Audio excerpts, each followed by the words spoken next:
stavke jutri ne bo. Gripa položila pol Slovenije. Nov televizijski program. Jutri bo precej oblačno. Oddajo 24 ur vodi Drago Balažič, šport Franci Petek, vreme pa Miran Trontelj.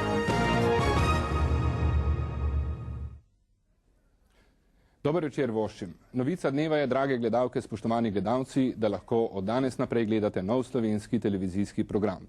Pred nekaj trenutki je, kot ste lahko videli, generalni direktor podjetja ProPlus Marjan Jurenec s pritiskom na gumb sprožil začetek programa Pop TV. Programa, ki pomeni pomembno in, upam si trditi, dobrodošlo popestritev televizijske ponudbe. Prav zdaj poteka v prostorih, kjer pripravljamo ta program, otvoritvena prireditev. Kaj se dogaja in kaj se bo še dogajalo ob rojstvu Pop TV, boste v oddaji še videli. Sicer pa bomo poleg veliko zanimivih oddaj, filmov, nadaljevank, zabave in vsega, kar sodi zraven, za vas pripravljali tudi informativni program. V oddaji, ki smo ji dali ime 24 ur in ki jo boste gledali vsak dan o 7:30 zvečer, boste lahko zvedeli vse, kar vas zanima in še kaj več. Zvedeli boste, in to je druga dobra novica danes, da za jutri napovedane stavke železničarjev ne bo. Sindikati in vodstvo slovenskih železnic so na današnjih pogajanjih, ki so potekala ves dan, podpisali dogovor. Uprava in sindikati slovenskih železnic so na današnjih pogajanjih podpisali dogovor, v katerem je med drugim določeno, da bo uprava slovenskih železnic delavcem izplačala zahtevane vsote. Te se nanašajo na stavkovne zahteve, ki so jih sindikati poskušali doseči s stavkami. Dogovor določa, da se letošnje nadure izplačajo do 19. decembra, odškodnine za neizkoriščen dopust iz leta 1994 pa do 20. decembra letos. V zvezi z napredovanjem delavcev so sklenili, da ena kategorija delavcev napreduje že s 1. decembrom, za druge pa se bodo še dogovorili. Prav tako se bodo ta mesec še naprej pogovarjali o zapolnitvi delovnih mest. Sindikati so po besedah predstavnika Slavka Kmetiča zaenkrat zadovoljni in ne bodo nadaljevali s stavkovnimi akcijami. Dagmar Šuster bo skoraj zagotovo prevzel vodenje mariborskega Tama. Po odstopu upravnega odbora prejšnji teden so se kmalu pojavila ugibanja, kdo bo vodil novi upravni odbor. Nekdanji predsednik Gospodarske zbornice Slovenije Dagmar Šuster je bil, kot smo zvedeli, popoldne na pogovoru pri predsedniku vlade Drnovšku, vendar do končne odločitve še ni prišlo. Med nami razsaja gripa. Letos se je pojavila prej kot pretekla leta, a nič manj intenzivno. Povzročitelja sta virusa influence A in B. Čajčki, limonce, aspirin in izogibanje že okuženim so edino zdravilo. V bolnišnicah, na primer v Ljubljanskem kliničnem centru, so obiski zaradi tega še vedno prepovedani oziroma nezaželjeni. Obiski so nepriporočljivi predvsem na porodniškem oddelku, saj novorojenčki lahko dobijo resne okužbe. V težjih oblikah pa se gripa pojavlja tudi pri starejših ljudeh in tistih s slabšo odpornostjo. Če se nas bolezen še ni prijela, se najbolje zaščitimo pred njo. Se pravočasno cepimo, običajno začnemo cepiti že meseca oktobra in po 14 dneh po cepljenju imamo že protitelesa proti virusu. Obolelih je v tem času precej in če ste eden od njih, je najbolje, da se držite napotkov vašega zdravnika. Zdravljenje gripe je simptomatsko, to pomeni, da če imate visoko vročino, dobite zdravila proti vročini. Naj povem, da otrokom ne dajemo aspirina zaradi določene komplikacije, ki se redko kdaj pojavi. Sicer pa lahko odraslim damo aspirin, potem ležanje, dovolj tekočine in pacient mora odležati čas, ko ima vročino, morda še kakšen dan več. Tistim, ki se vas je bolezen že prijela, vsekakor priporočamo, da ostanete doma in to prihranite vsaj drugim. Božični in novoletni prazniki so tako rekoč tukaj in v glavnem so se tudi že začele prednovoletne prireditve. Na Gospodarskem razstavišču so odprli sejem Veseli december, v Stari Ljubljani pa pravljično mesto. Praznično vzdušje pa je bilo ponekod čutiti že prej. Verjetno ste opazili, da je Božiček letos že zelo zgodaj obiskal Ljubljano. To velja predvsem za trgovine, saj so nekatere smuknile v praznično preobleko še pred začetkom meseca decembra. Zdaj, sredi decembra, pa je povsod čutiti pridih bližajočega se prazničnega vrhunca. Razumljivo je, da so za izgled praznične ponudbe najprej in najbolj poskrbeli trgovci. Kupci imajo zato več časa, da izberejo prava darila, Lepa izložba pa iz marsikaterega žepa potegne kakšen tolar več. Precej kritični pa so Ljubljančani do prazničnega vzdušja v mestu samem. Kaj menite o praznični podobi Ljubljane? Kaj pa vem, kaj ne bi rekla? Mislim, da ni toliko okrašena, no? Da še ni se razživelo v ta pravem pomenu besede. Jaz ne vem, se zdi, da ni nič posebnega. Jaz še ne poznam dovolj dobro. Torej, se mi zdi, da je malo še zmeraj mrtvo. Morda bodo Ljubljančani spremenili svoje mnenje vsaj po sprehodu skozi pravljično mesto, ki je nastalo posebej za to priložnost in ki ga je odprl ljubljanski župan.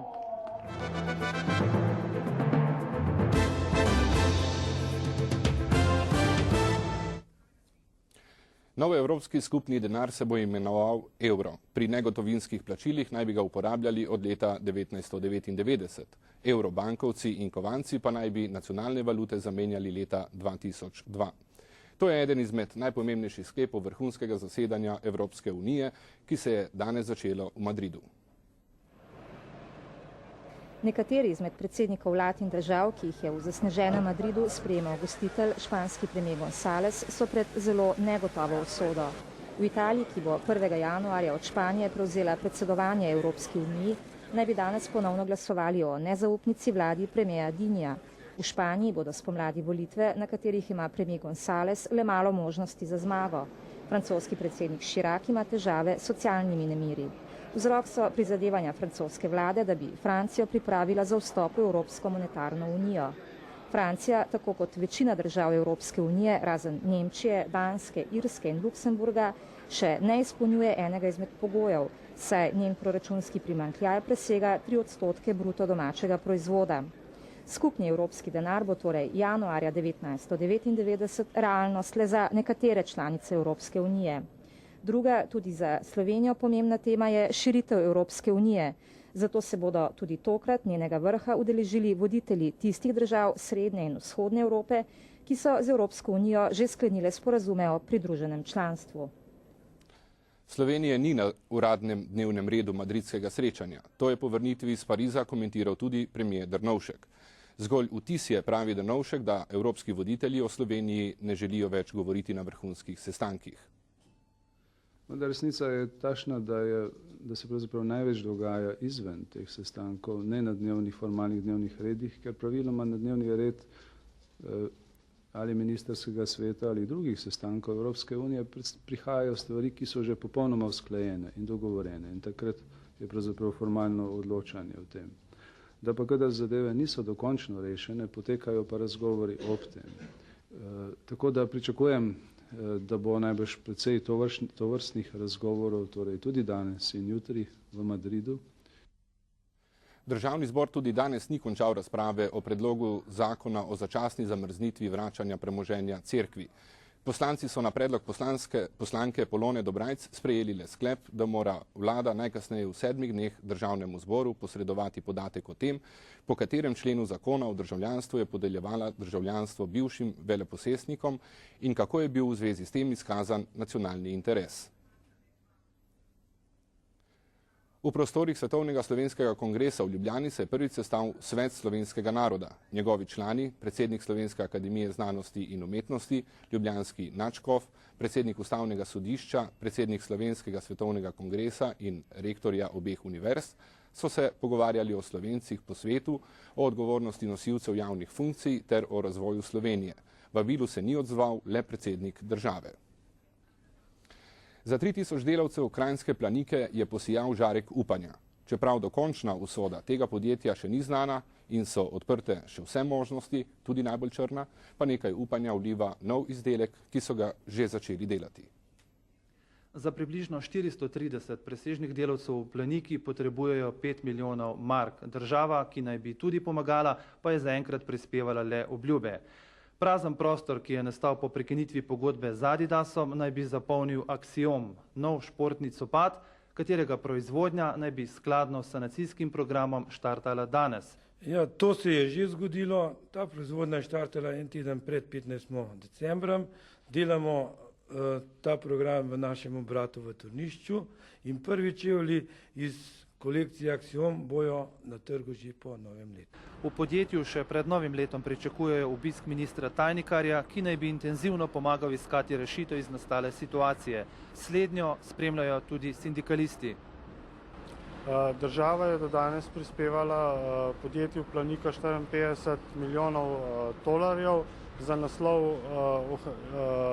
iz naslova ohranjanja delovnih mest, za reševanje trajno presežnih delavcev pa nič. Planiko spremljajo tudi številna namigovanja o domnevno sumljivih poslih. Uradnih informacij o tem ni. Izvedeli smo le, da je poseben inšpekcijski pregled Agencije za plačilni promet že zaključen. Kakšne pa so ugotovitve, ne vemo, inšpektorji namreč še molčijo. Specialna brigada Moris je ob 5. obletnici prikazala nekaj veščin, raven usposobljenosti in izurjenosti pripadnikov brigade. Moris trenutno šteje 150 rednih vojakov, okoli 3000 pa je rezervistov. Kajpak smo bili na predstavitvi tudi z našo ekipo. Vojaški pes lahko nadomesti 1 do 2 vojaka. Morisova kinološka enota je s prikazom svojih veščin to tudi dokazala.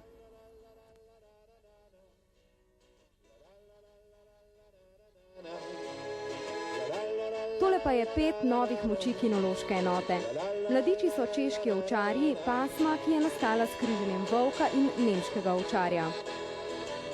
Izvidniško-diverzantska enota je izvedla zasedo z zajetjem. Cilj akcije so bila pogajanja in osvoboditev talca.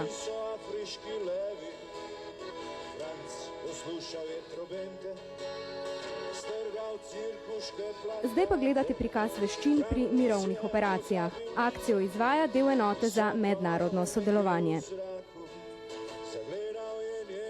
Morisovci pa so, kot se je izkazalo, izurjeni tudi v borilnih veščinah, postrojitvenih postopkih z orožjem na mestu in v gibanju. Kljub temu, da je uradni del akcije končan, tule v Primožih pri Kočevski reki pa zelo mraz, so Morisovci še vedno v svoji polni pripravljenosti. Za 24 ur Jana Kobal.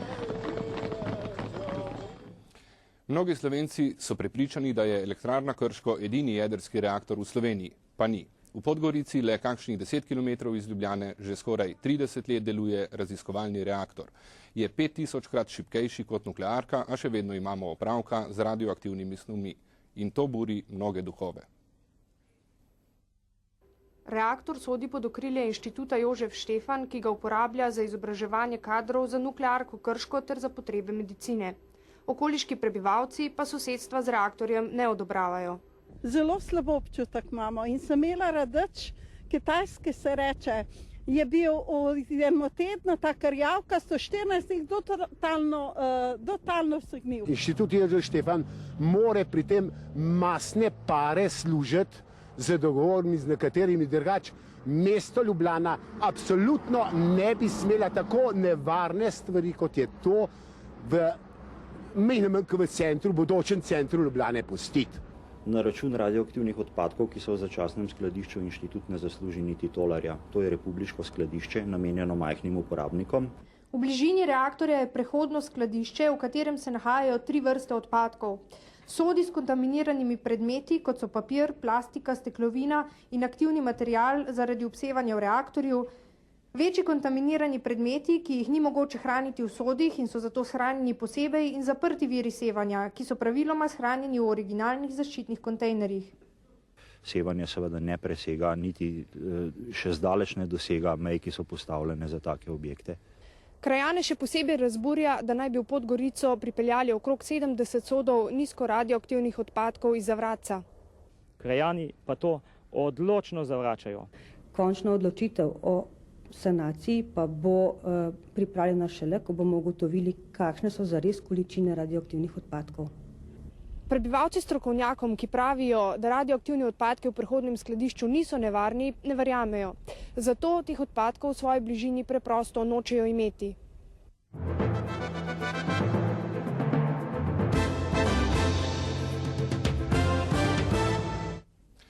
Medtem ko so državniki z območja nekdanje Jugoslavije s podpisom mirovnega sporazuma naredili velik korak za mir na tem kriznem žarišču, se je spet začelo zapletati v Čečeniji. Zaradi nestabilnih razmer v državi so celo prestavili predsedniške volitve. V nekaterih delih države so se tako na mesto v nedeljo začele že včeraj. Čečenski prebivalci volitvam nasprotujejo. Zanje je edini voditelj general Džohar Dudajev, ki je zmagal na prvih neodvisnih predsedniških volitvah pred 4 leti. Čečenski borci zaupajo le njemu in Allahu.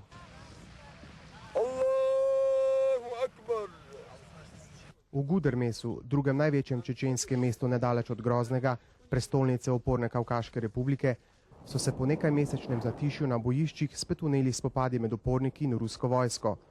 V hudih spopadih je bilo ubitih najmanj 12 ruskih vojakov. Dudajevi privrženci so vdrli tudi v mesto Uros Martan, le 20 km od Groznega. Zavzeli so več stavb, med njimi policijsko postajo in stavbo mestnega poveljstva. Uporniki so tudi blokirali ceste, ki vodijo v Grozni. Rusko notranje ministrstvo je v Uros Martan že poslalo okrepitev. Danes je petek, 15. december. V studiu pa je Petek Franci. Prav ste slišali, Franci Petek, najboljši ali pa vsaj eden najboljših slovenskih skakalcev, pred 4 leti svetovni prvak. Franci, vidim, imaš gosta, ampak še najprej vprašanje, zakaj si nehal skakati? Enostavno zato, ker v studiu manj zebe. No, zato je Franci zdaj sodelavec našega programa in bo za vas spremljal športna dogajanja.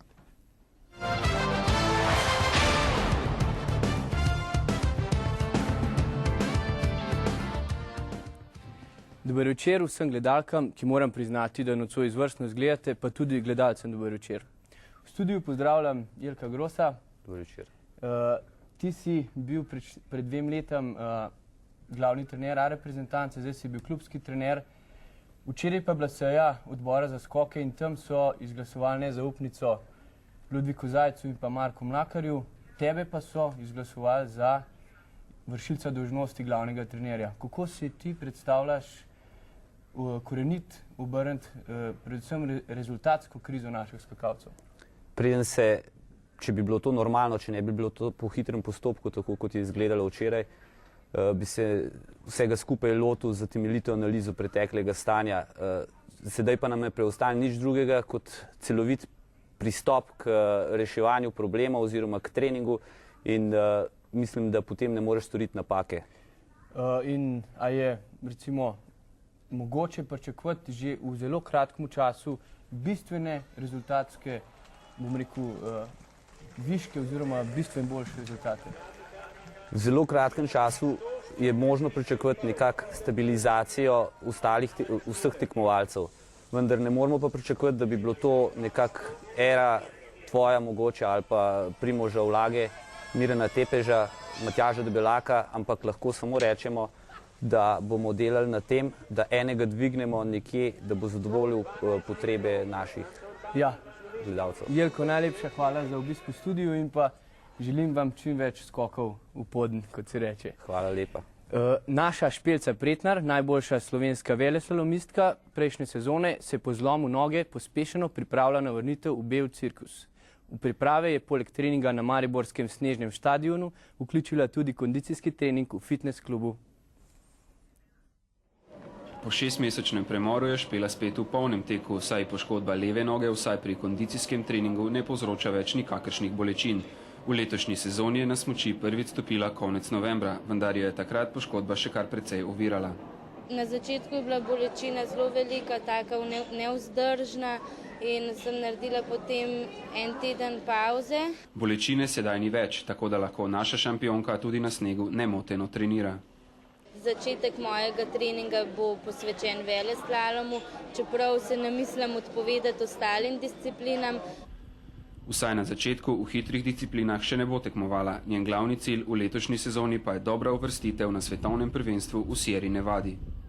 Konkurenca je močna in mislim tudi, da vse tekmovalke sploh še niso v formi, da bojo kakšne pokazale veliko več, kot so do sedaj. Na tekmi za svetovni pokal bo Špela Pretnar letos prvič nastopila šele na tradicionalni pohorski Zlati lisici v začetku januarja. Za svoje navijače hoče biti namreč 100% pripravljena. Iz mariborskega snežnega stadiona za 24 ur Robert Galun. Špela, mi smo s teboj.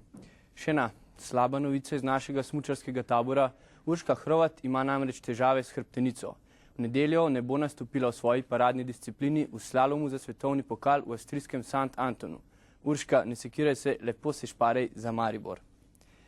Olimpijska zmagovalka Katja Sajcinger je zmagala v šprinterskem smuku za svetovni pokal v St. Antonu. Na drugo mesto se je uvrstila Heidi Zurbriggen, na tretjo pa Aleksandra Majsnicer. Švicarka Mojca Suhadolc je osvojila 22. mesto.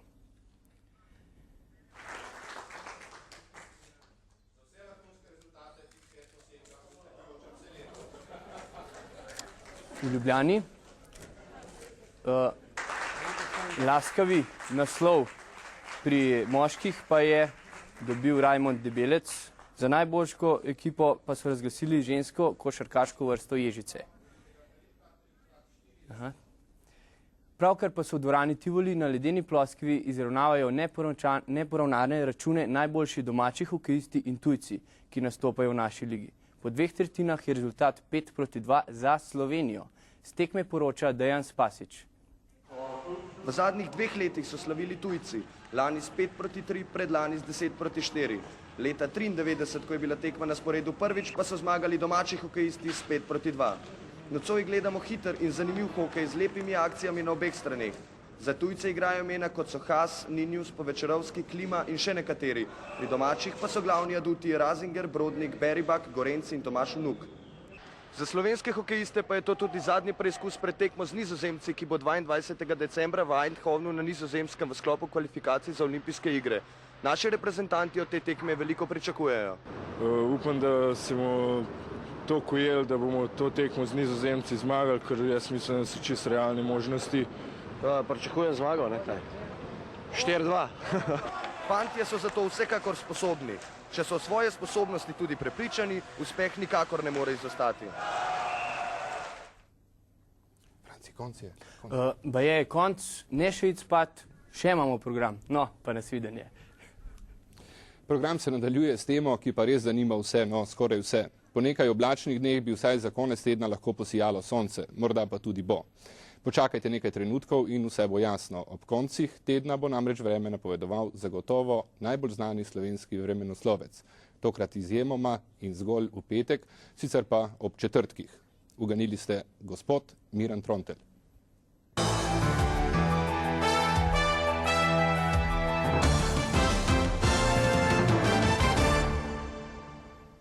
Dober večer.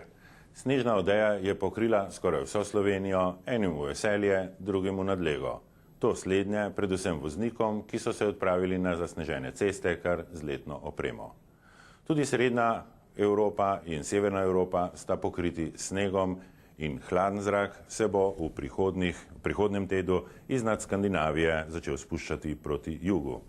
Nad naše kraje bo vsaj sprva še pritekal iznad Sredozemlja nekoliko manj vlažen in postopoma tudi toplejši zrak. Vendar pa od juge, ki bi nam očistila ceste in pločnike, ne bo.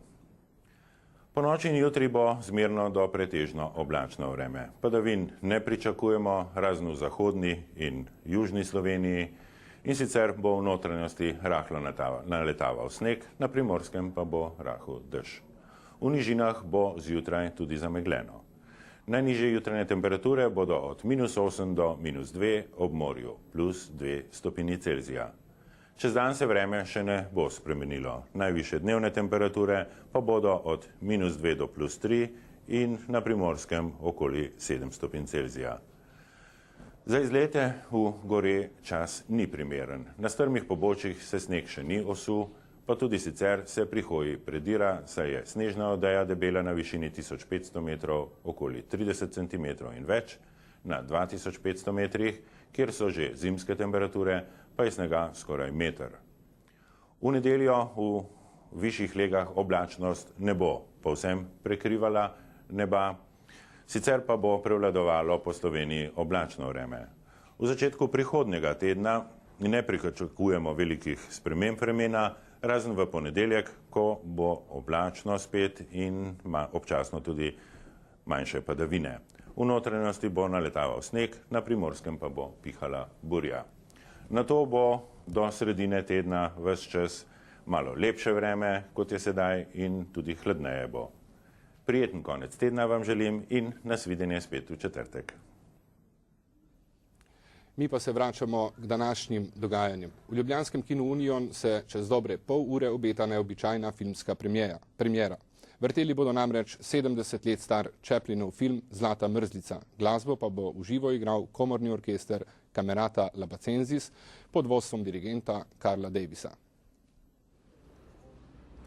Nocojšnjo predstavo v kinu Union pripravlja Kinoteka v sklopu prireditev ob 100-letnici filma.